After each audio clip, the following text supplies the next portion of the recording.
Maman, je n'en peux plus de Jean-Marc. Il ne m'aide à rien à la maison. La charge mentale m'épuise. Mais Mona, faut lui parler, ce serait plus simple. Mais j'ai l'impression de ne plus le connaître. La connexion est morte entre nous. On aurait dit un mariage arrangé. Ma fille, tu n'as aucune idée de ce que c'est qu'un mariage arrangé. Moi, je l'ai vécu. C'est vrai?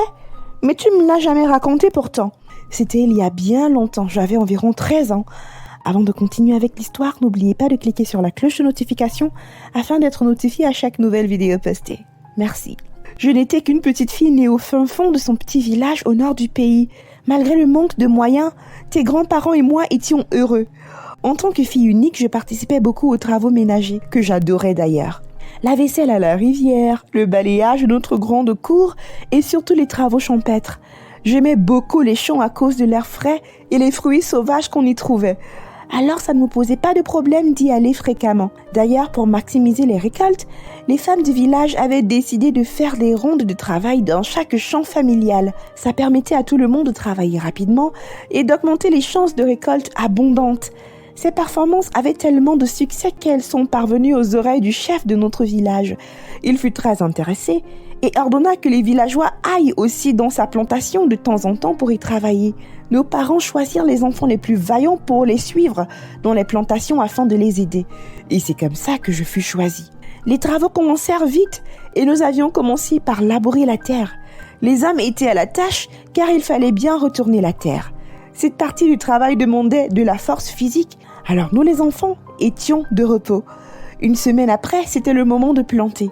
Il y avait du maïs, du blé et surtout des tubercules.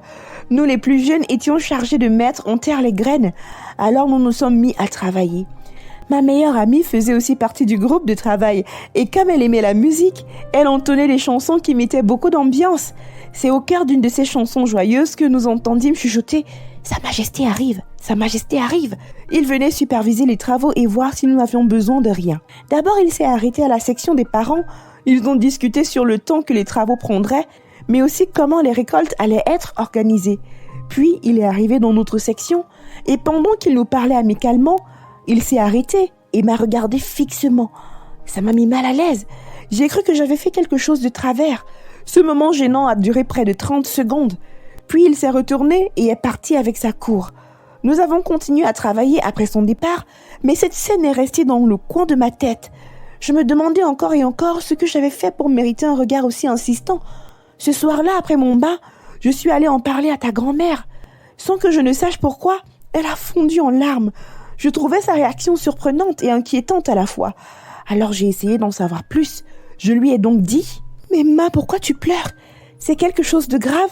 « J'aurais aimé que ce soit autrement, ma fille, » me dit-elle en essuyant ses larmes. « Qu'est-ce que ça veut dire, Ma ?»« Ne t'inquiète pas, tu le comprendras bientôt, » fut sa dernière réponse. Après cela, elle se leva et sortit, me laissant seule dans sa chambre. Tout ce mystère aggrava mon inquiétude. Pourquoi maman me dit-elle ça en pleurant? Mon cœur battait la chamade et n'arrivait pas à contenir mes pensées. Peut-être je plaçais mal les graines et quelqu'un en a parlé au chef. Ou alors j'avais dû endommager une pioche sans m'en rendre compte. Je n'étais pas bien du tout. Je me suis endormie cette nuit-là d'épuisement, mais mon sommeil était très agité. Je n'arrêtais pas de penser au châtiment qui m'attendait. C'était épouvantable. Aux premières lueurs du matin, c'est des bruits d'une voix qui a extirpé de mon sommeil. J'entendis clairement 2 voix que je ne reconnaissais pas. La voix de mon père et les sanglots étouffés de ma mère qui était, elle, dans la chambre. Puis mon père entra dans ma chambre à moi et s'assit sur mon lit avec une mine grave. J'étais au bord des larmes car j'ai compris que les gens dehors étaient venus pour moi. Mon père me fit comprendre qu'il fallait que je fasse vite mes bagages en n'emballant que le nécessaire. Mais maman, pourquoi personne ne voulait te dire exactement ce qui se passait? C'est angoissant. Ah, ma petite, je compris leur raison des mois et des mois plus tard.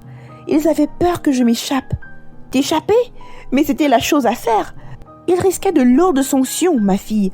Le chef aurait pu les bannir. Mais non, laisse-moi continuer avec l'histoire. En sortant de la maison, tous les voisins étaient dehors et me regardaient partir avec ces messieurs que je ne connaissais pas. Tous savaient ce qui m'attendait.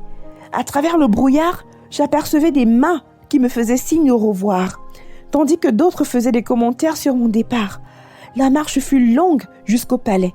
Une fois arrivée à destination, des femmes âgées m'attendaient à l'entrée. La mine serrée, Elles m'ont emmenée dans une aile du palais qui menait au quartier des femmes. Elles ne parlaient pas beaucoup. Ma chambre m'a été indiquée, et puis mon petit baluchon a été fouillé et dépouillé de son contenu.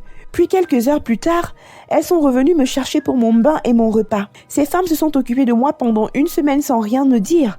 J'étais la plus jeune parmi d'autres filles qui subissaient aussi le même traitement. Au bout de tous ces jours de prise en charge, les autres filles et moi nous sommes liées d'amitié. Et j'ai finalement su que ma présence au palais était pour but de servir d'épouse au chef.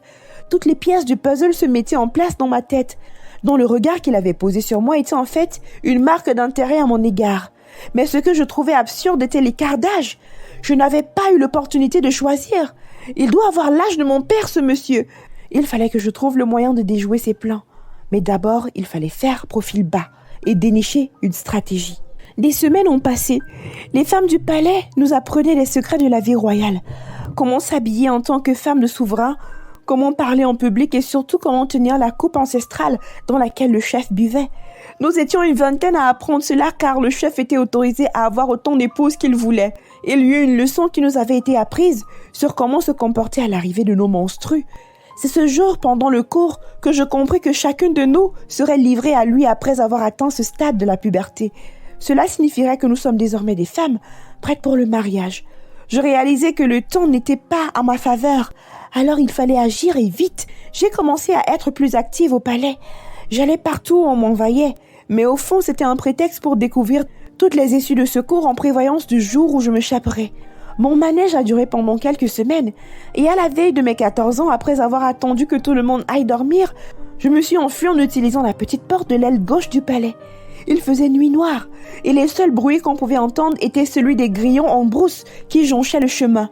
J'ai couru aussi vite que j'ai pu, en priant de ne croiser personne sur mon chemin, sinon tous mes efforts seraient réduits à néant. J'ai traversé le sentier isolé qui menait chez tes grands-parents, et une fois arrivé, ton grand-père était encore assis dehors. Il limait sa machette pour les champs le lendemain. Alors quand il m'a vue, j'ai vu la déception sur son visage. Il m'a demandé ce que je faisais là, d'un ton furieux. Tout en me hurlant dessus, il a appelé ma mère pour qu'elle vienne constater d'elle-même mon affront. Ta grand-mère sortit tout timidement de la maison. La désolation dans son regard et les mots courts, elle essayait de le calmer, mais rien n'y faisait. Puis il m'a attrapé par le bras et m'a ramené de force au palais. « Mais c'est horrible ce que tu racontes, maman. Pourquoi ne t'a-t-il pas protégée ?» Il risquait gros. Non seulement sa réputation serait ternie, mais le reste de ma famille risquait des sanctions lourdes venant de moi. Voilà pourquoi il a agi de cette façon. Quand nous sommes arrivés au palais, la cour était rassemblée. On aurait dit qu'ils étaient déjà alertés de ma fuite et se préparaient à se mettre à ma recherche. Notre arrivée a créé une sorte de silence plat et le chef s'est levé comme pour prendre la parole. Mon père s'est prosterné en guise de salutation et m'a livré à lui, tout en suppliant on me pardonne, car selon lui j'ai agi de cette façon par naïveté. Malgré les supplications de ton grand-père, il fallait quand même qu'on m'inflige un châtiment pour dissuader les autres. On m'a donc enfermée dans la chambre la moins entretenue du palais, où je ne pouvais parler à personne. J'y suis restée pendant 1 mois avant d'être remise avec les autres filles. Puis vint un jour où une campagne faite par le gouvernement de l'époque fut lancée pour scolariser les jeunes filles en zone rurale et est arrivée dans mon village. Ils sensibilisèrent les populations avec l'accord du chef lui-même. Ils invitèrent le chef à un entretien en tête-à-tête et arrivèrent à le convaincre de laisser les jeunes filles qu'il voulait épouser partir. Et c'est comme ça que les autres filles et moi furent libérées. C'est une histoire tellement forte, maman. Tu as enduré tellement de chocs. Je sais. Et c'est pourquoi que je te conseille de rappeler ton mari. Vous pouvez encore arranger les choses. D'accord, maman, je le fais tout de suite.